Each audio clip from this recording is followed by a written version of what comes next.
Hello, ça y est, 13h45, Facebook Live du mercredi.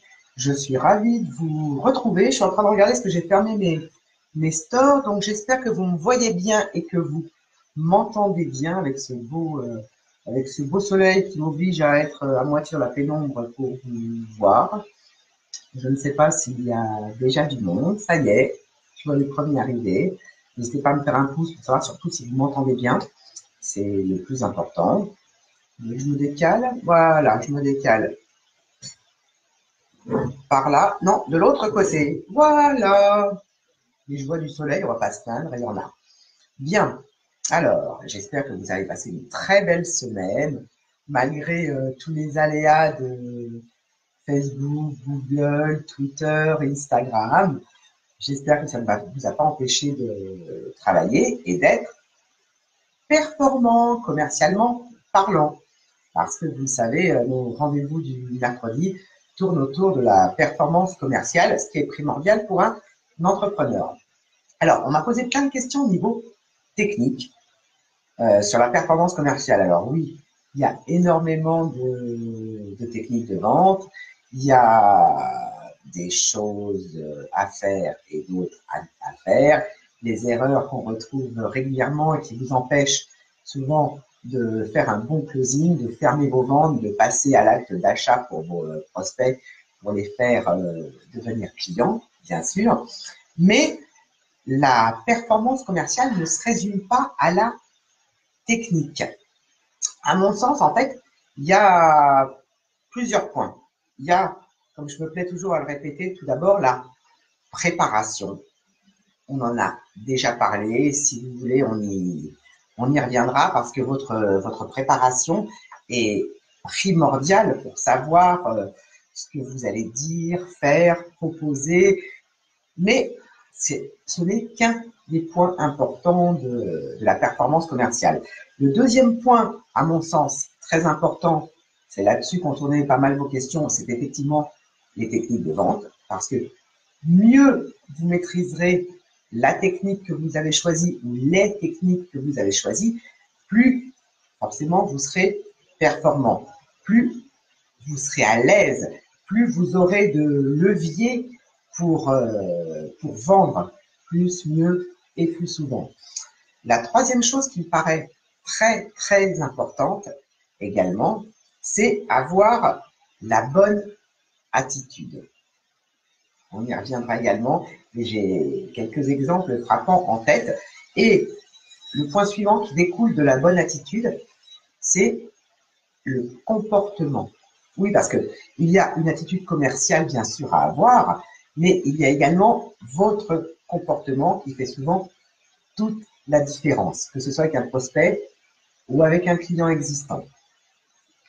Enfin, il y a ce qui suit, bien entendu, toutes ces petites choses, c'est l'entraînement. On dit souvent que Paris ne s'est pas fait en un jour. Pour la vente, c'est exactement la même chose. Plus vous vous entraînerez, plus vous serez à l'aise, plus vous serez performant. Et l'entraînement, je me fais souvent à comparer un entrepreneur et à plus forte raison un commercial aux grands champions. Ils ne sont pas devenus des grands champions comme ça en claquant des doigts. Ils sont devenus des champions à force de persévérance, de d'opiniâtreté, de régularité, tout ça lié à l'entraînement.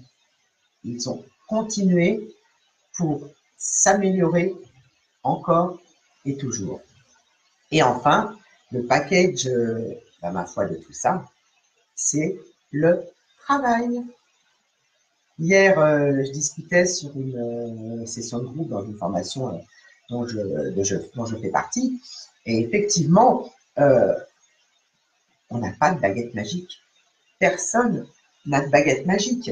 Ou alors, si vous en avez une, appelez la presse.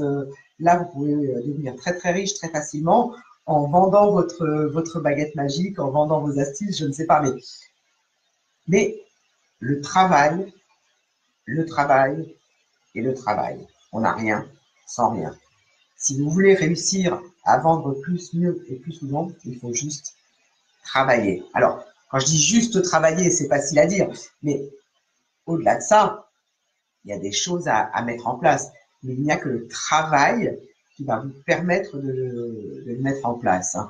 Les gens qui ont réussi, que vous admirez, que vous suivez, oui, ça paraît facile, mais ça, c'est que la partie immergée de l'iceberg. Dites-vous bien qu'ils ont travaillé dur pour arriver au résultat que vous connaissez quand vous les admirez. Comme les grands champions sportifs. Vous avez toujours l'impression que c'est simple pour eux, qu'ils arrivent à tout faire quoi qu'ils tentent. Vous ne les avez pas vus tomber mille et une fois si il y avait un risque de chute dans leur entraînement, etc. Mais ils ont recommencé encore et encore. Bien.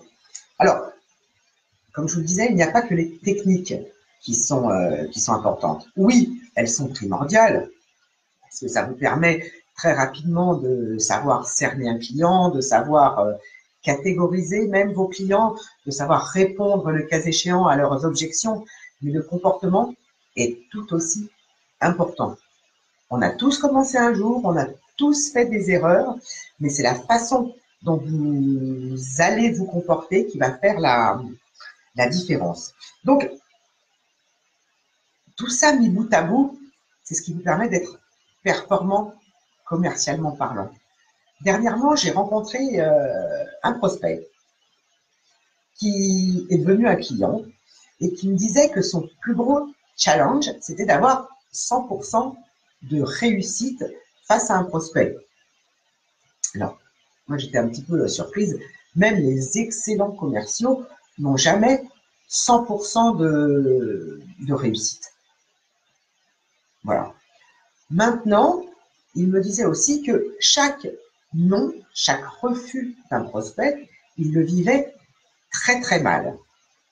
Alors, tout d'abord, quand je parle d'attitude ou de comportement, j'ai envie de vous dire que chaque non, chaque refus va vous rapprocher d'un oui. Ça peut paraître bizarre, hein. J'avais déjà évoqué le sujet, mais ça rejoint l'entraînement, le travail, la préparation. Plus vous allez avoir de prospects en face de vous, plus vous aurez effectivement de refus, mais plus vous aurez également de ventes. C'est mathématique. Donc, le bon comportement, dans un premier temps, face au refus potentiel d'un de vos prospects, c'est le système de la toile cirée. Vous ne devez pas prendre un refus d'achat pour vous. Ça ne doit pas vous toucher quelque part.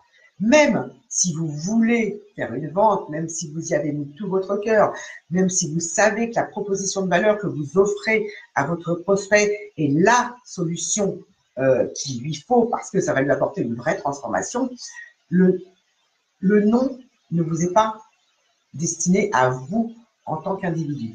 Et quand vous arrivez à faire cette part des choses, et le système de la toile cirée, c'est ni plus ni moins qu'une goutte d'eau. Vous avez déjà vu une goutte d'eau qui tombe sur un imperméable. Ça perle. Ça n'atteint pas, j'allais dire, le cœur de cette toile justement cirée qui a été faite pour faire glisser l'eau dessus, pour ne pas que l'eau pénètre. Eh bien, vous, ça ne doit pas vous toucher. Ça ne doit pas entacher même votre motivation à aller de l'avant.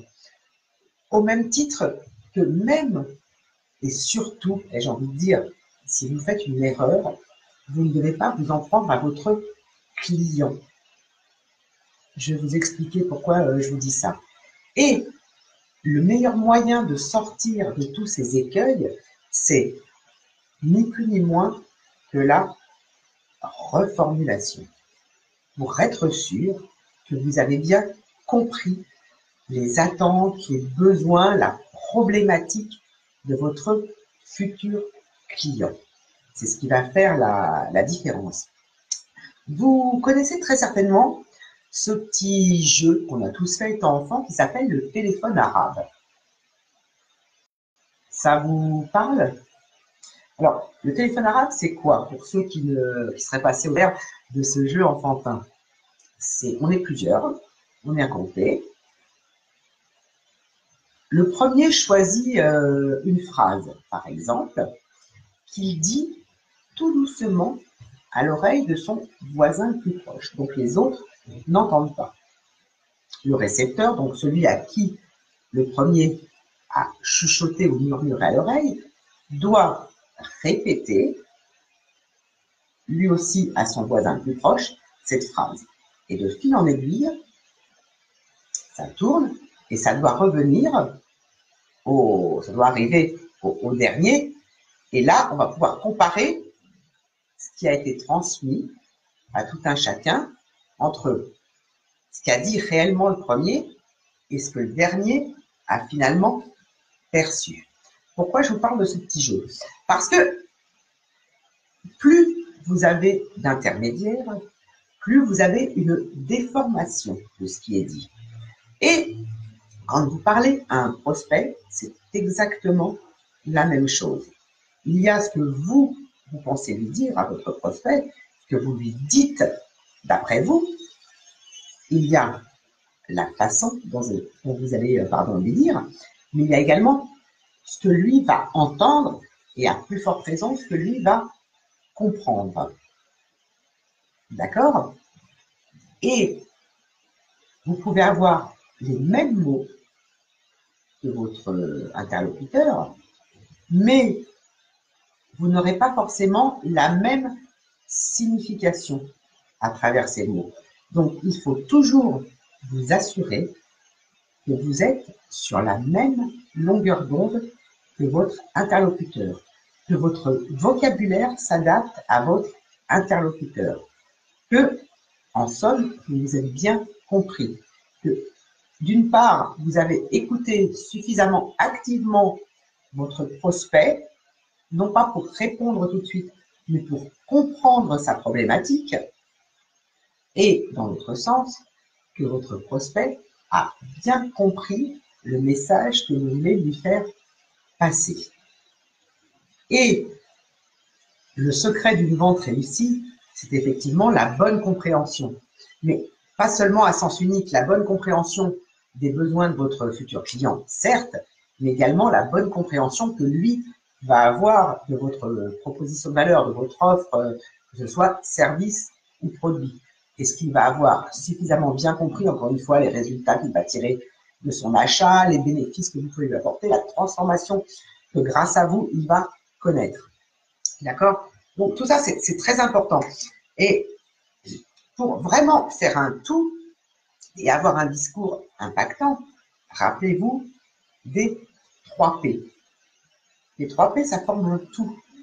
C'est votre positionnement, votre posture et la preuve. Pour ceux qui n'ont pas vu certains lives précédents, je vais juste définir un petit peu mieux ces trois axes. Le premier, le positionnement. C'est quoi votre positionnement? Votre positionnement, c'est avoir défini votre cible précise, c'est avoir défini le besoin précis également auquel vous allez répondre, et c'est votre expertise spécifique. Sur ce premier point, n'oubliez pas qu'il y a de la préparation, comme toujours, puisque vous pouvez, encore une fois, vous préparer à mieux cerner la problématique de votre cible en la connaissant mieux. Vous pouvez effectivement mettre en place la technique qui va correspondre spécifiquement à votre cible. Vous pouvez avoir la bonne attitude pour parler à votre cible. Vous pouvez mettre en place le bon comportement et savoir vous adapter. Et bien entendu, ça va vous permettre d'avoir défini votre positionnement, de vous entraîner. Donc à chaque fois, en fait, vous pouvez reprendre ces points précis sur chacun des 3 P. D'accord? Donc, le premier, c'est le positionnement.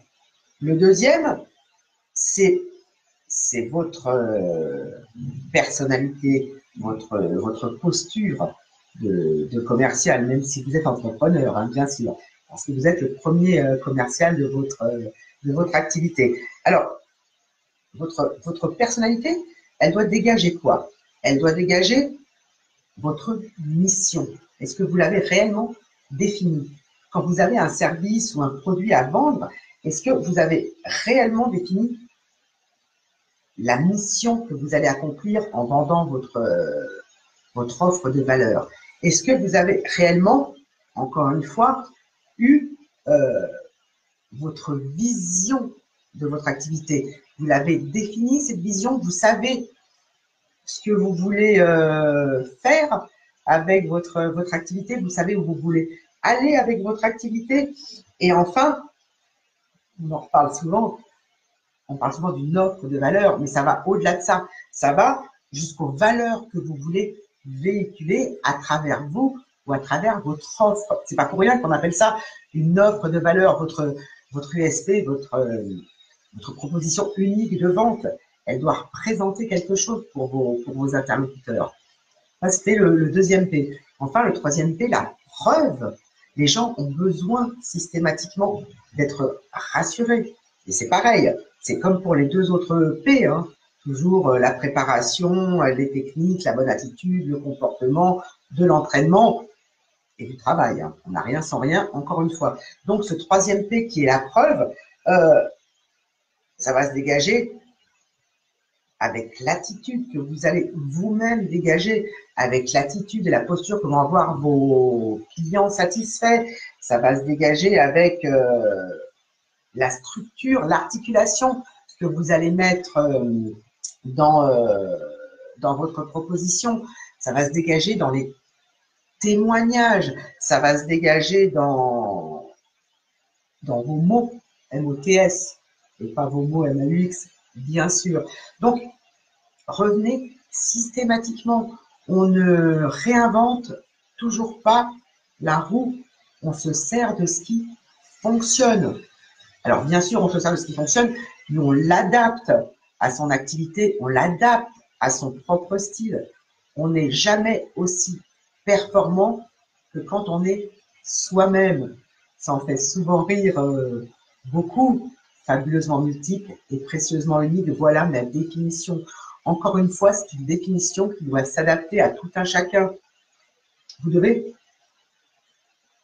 pour trouver réellement votre plus-value dans le business, vous trouvez vous-même. Je ne vais pas faire de la psychologie de bas étage, mais on en revient toujours à vous qui êtes là pour vendre. Donc, le cercle vertueux est lancé à partir du moment où on met tout ça réellement bien en place. Alors, il y a 4 étapes en fait. J'aime bien les étapes. Je reviens systématiquement, je peux tout décortiquer par étapes. Il y a 4 étapes qui peuvent vous permettre une meilleure clarté dans vos propositions. J'ai déjà parlé de votre cible. C'est réellement votre audience ciblée, que ce soit en ligne. Moi, je ne suis pas une spécialiste de la vente en ligne. Ma plus-value, mon expertise, elle se situe plus en présentiel au départ, puisque moi, j'ai commencé à travailler, on n'avait pas accès à tous ces outils auxquels on peut avoir accès actuellement. Donc, mais c'est la même chose. C'est vraiment l'audience de votre cible spécifique, comment vous allez être amené à échanger avec eux, comment ils vont être amenés à avoir connaissance que vous existez, à avoir connaissance de votre produit, de votre offre. La deuxième étape, c'est la transformation réellement puissante que vous allez leur apporter. Et ça, pour qu'ils en prennent conscience, il faut que vous sachiez le formaliser quelque part, que vous sachiez transmettre ce que vous avez à offrir.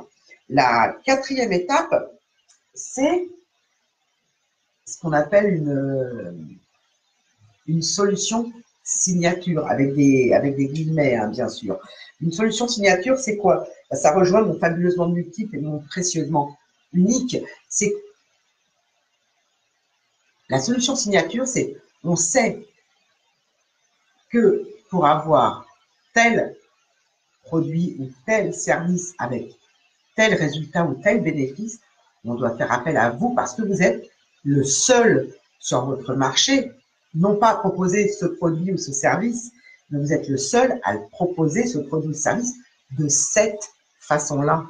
Quand je vous disais qu'on n'allait pas réinventer la roue, on a tous... alors, je ne parle pas de ceux qui sont dans l'innovation à la pointe de la technique, qui inventent des choses. Mais en gros, tout a déjà été fait, tout a déjà été dit, c'est ce que j'entends souvent. Oui, mais c'est pas pour ça, ce n'est pas pour ça que vous n'avez pas votre place. Bien au contraire, la concurrence, ne l'oubliez jamais, fait marcher le business. Ça veut dire quoi? Ça veut dire que même si vous vendez la même chose que votre voisin, que ce soit produit ou service, encore une fois, vous n'allez pas vendre de la même façon. Et elle est là, votre signature unique, votre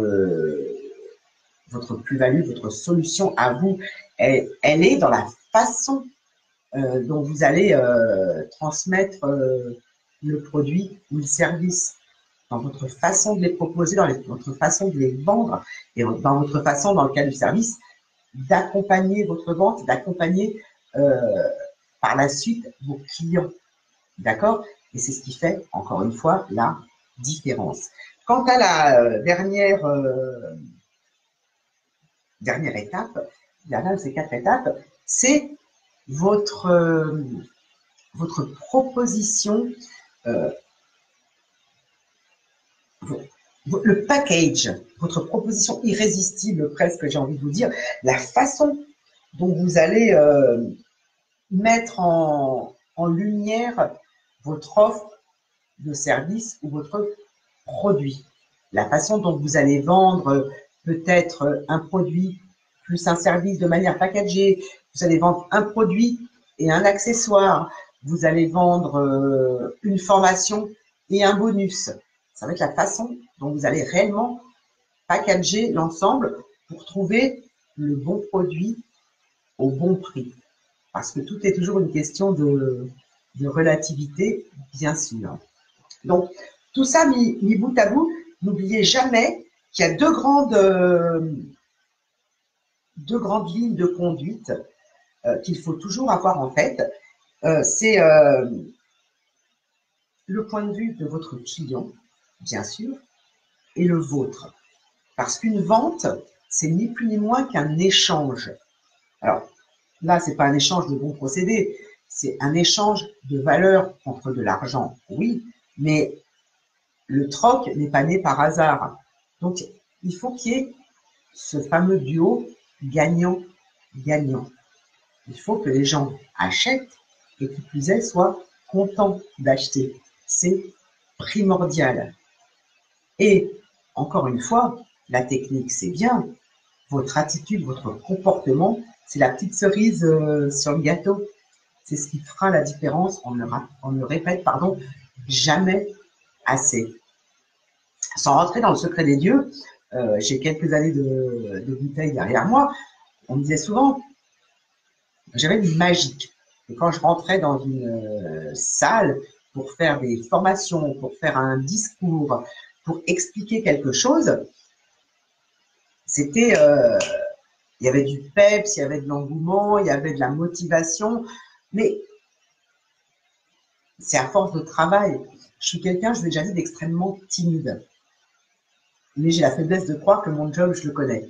En présentiel, je n'ai peur de personne puisque j'ai la faiblesse de croire, encore une fois, que je connais mon job. Et vu les résultats que j'obtiens pour mes clients et avec mes clients, ça me conforte tous les jours un peu plus.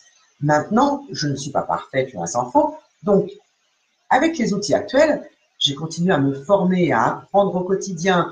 On m'a demandé maintenant de vendre des services en ligne. C'est quelque chose qui n'est pas naturel chez moi, puisque mon travail acharné, mes préparations, mes techniques, mon attitude, ma posture, etc., ont été adaptés à des services en présentiel. Maintenant, ce que je fais, quand on me demande d'en vendre en ligne, je ne vais pas m'auto-proclamer, comme certains, reine du web ou je ne sais quoi, ou je suis ceci, je suis cela. Encore une fois, comme j'ai commencé, je n'ai pas de baguette magique. Donc, qu'est-ce que je fais?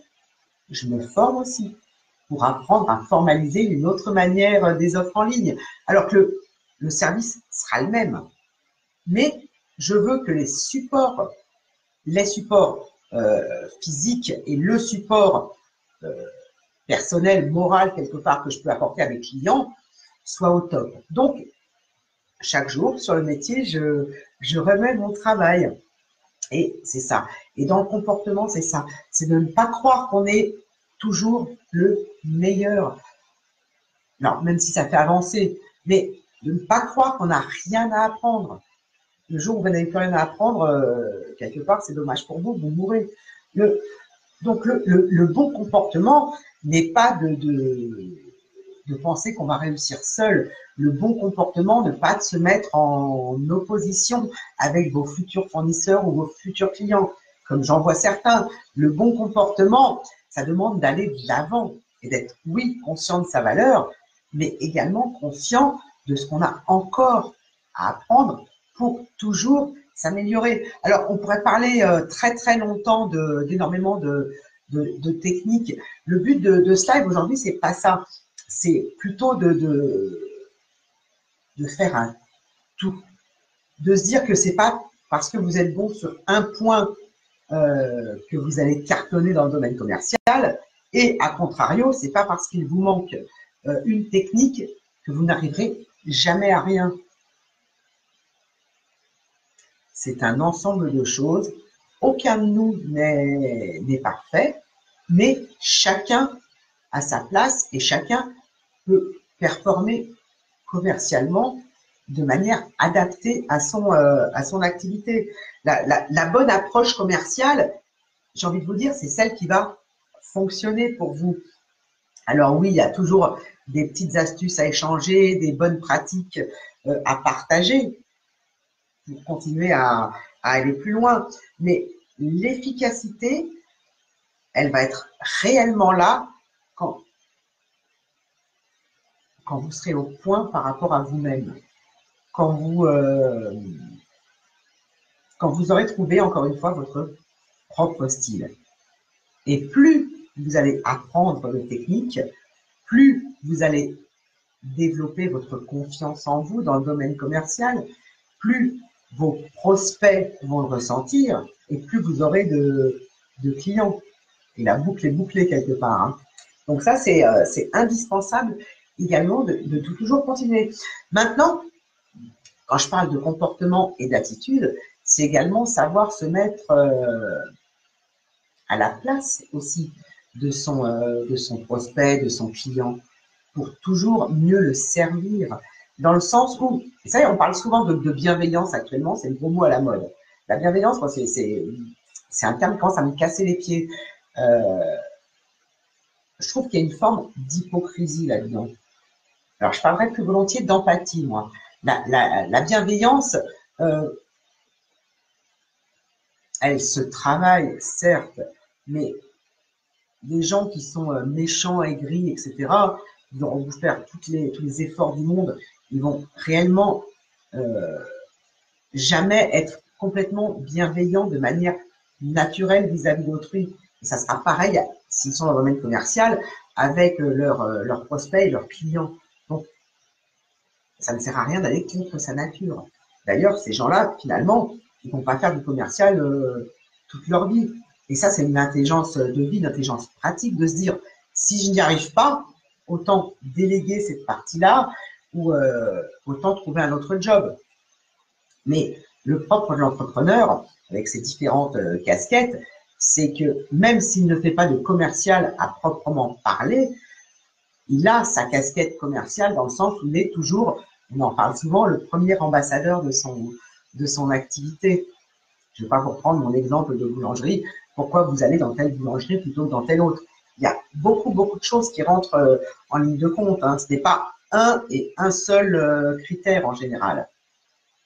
C'est dans la succession de détails qu'on fait la différence toujours. Donc, l'empathie, se mettre à la place de l'autre, je pense que c'est réellement très important. Quand votre prospect a besoin d'un produit à acheter ou a une problématique à résoudre en achetant un service, essayez de le comprendre. Et encore une fois, quand vous l'écoutez, c'est pas forcément pour répondre tout de suite, mais c'est pour avoir une vision globale de ce que vous allez pouvoir lui apporter. Et cette vision globale, c'est pas inné non plus. Ça se travaille également. Enfin bon, vous voyez où je veux en venir en permanence.